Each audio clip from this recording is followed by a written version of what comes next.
You got it, Dale. You got it. I was raised in a household. My mother was my mom and dad. So I didn't grow up knowing how to be a perfect father. And I didn't never want the Perfect Father of the Year award. But I wanted all my kids to understand that who I was and what I was trying to become. I didn't want to be a daddy.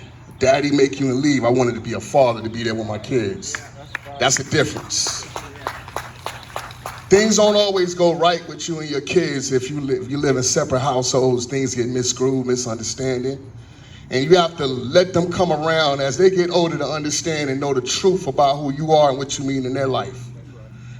And I had a chance to fix things with my son. He was at my house on the weekends. We ate together. We joked together. He told me he loved me. And I spent the last final day with my son, April the 4th. So that's the gift that I got, not knowing that I wasn't never going to see that smile again. Not only in my situation, I wanted to bring all y'all situations to the forefront because I lost a friend in 1990 named Kevin Billups, whose name was Dada, so I named my son after Dada. And since I've been living here in South Carolina, in Manning, I'm speaking for the town of Manning, because too many times we get overlooked by everything. I seen a lot of death. When my parents told me if you move to South Carolina, you get a good education, we get you out of Brooklyn. I think I seen more killings here than I seen in Brooklyn. Went to school with a lot of you. Always been a vocal person. I loved all my kids, no matter how they got here. But when somebody snatched that part of your life away from you, you never really had time to fix everything you wanted to fix. My encouragement to a lot of you guys who got your children, step up, step all the way up, because it's my turn now, but it can be your turn later. I want parents to understand that it's not what you teach your children and how you raise them, because I keep hearing that word, or how you raise your children. You got to be a perfect parent. You can buy them all the clothes you want to buy them. You can give them everything in the world, but when they step out that door, in 18 minutes, the decisions can be changed around. Now I'm standing in front of the same courthouse I was sentenced in front of 20-something years ago on a positive note. So don't tell me people can't change.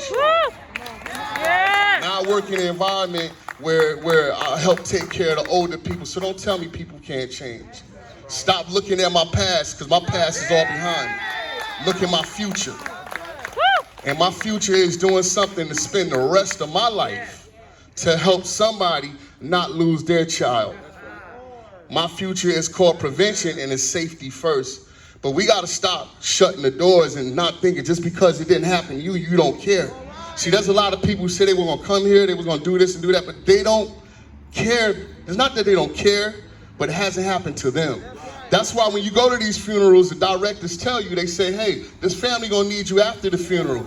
After the chicken and the beer is gone, everybody's gone. But that pain is still there. His families are hurting right here in Manning, South Carolina. And if we can do this every year to bring everybody together. When I did the flyer, it was 4 people, my son and 3 other people, children included.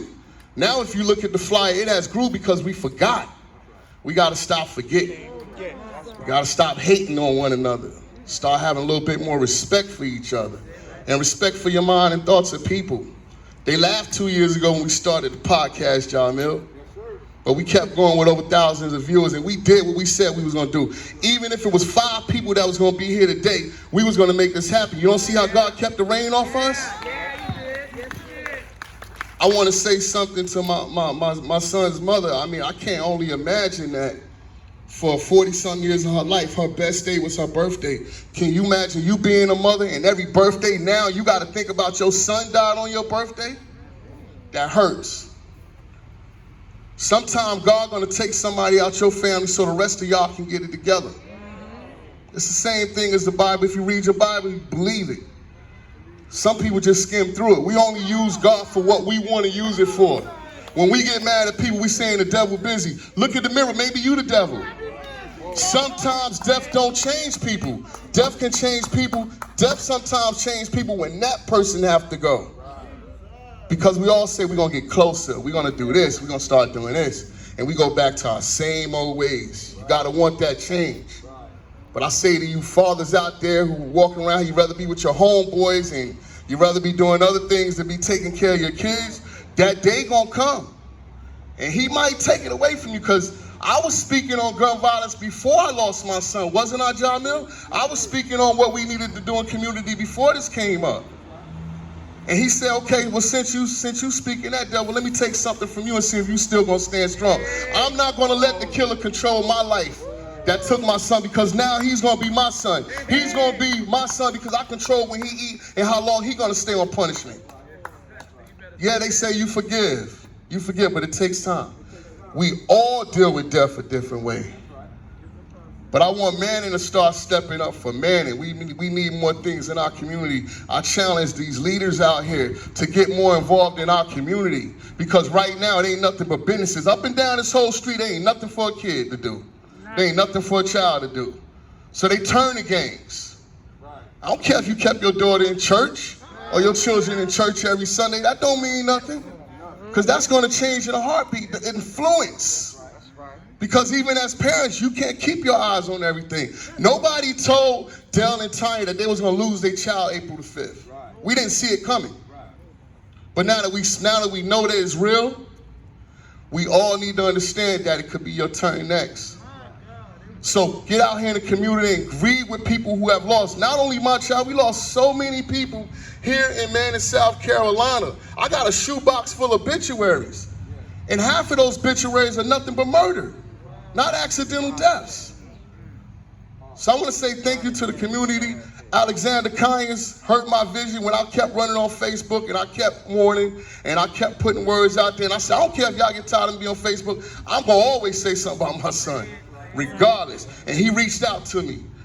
And he helped me put this together, him and Brother Jamil. And I plan on, now that he done threw me the ball, I plan on running with it. And I'm going to keep going, and I'm going to keep going, and I'm going to keep going until God send me back with my child. So to all of y'all who lost your children through murder or gun violence, it's not your fault. It's not your fault. Don't let nobody tell you that either, because things happen. And two things we cannot run away from is aging and death.